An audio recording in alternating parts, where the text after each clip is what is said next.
প্ৰণাম কৰগ্ৰহণ এই প্ৰভু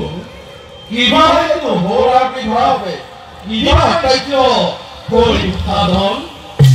কোনা সৃষ্টি কৰে কোনা তেন্তে মই তোমাৰ সন্তান নহয় নেকি আই হয় বাচ্চা হয় সেই বাবে তোৰ মুখে মই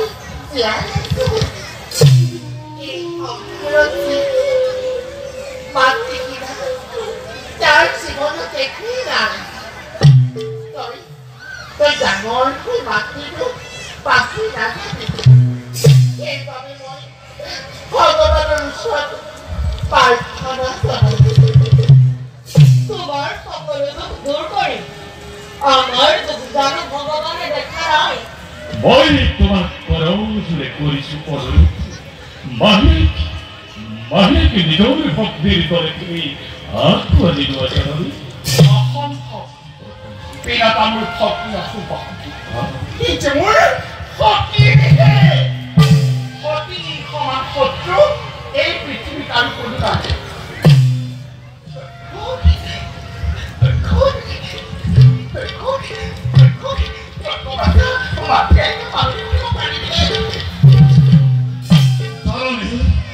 মই কেতিয়াও ধৰ্মৰ বিৰুদ্ধে আচৰণ কৰিব নোৱাৰো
এলেংগুৰীয়া যাত্ৰা সাংস্কৃতিক গোষ্ঠীৰ উদ্যোগত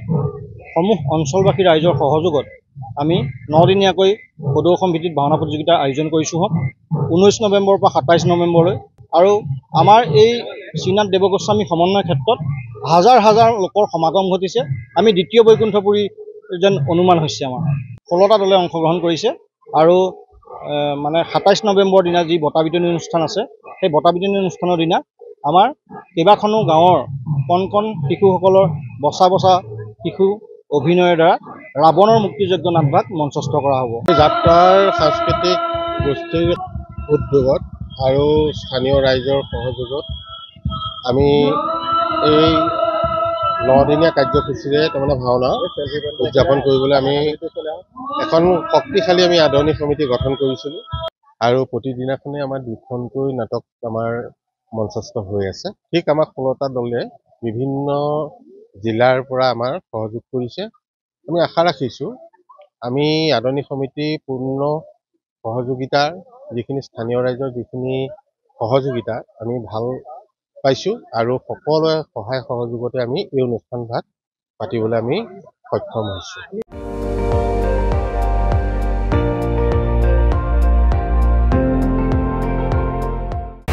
আপুনি চাই আছে ND24 সৰ্বশ্ৰেষ্ঠ নহয় সৰ্বোত্তমৰ দৌৰ।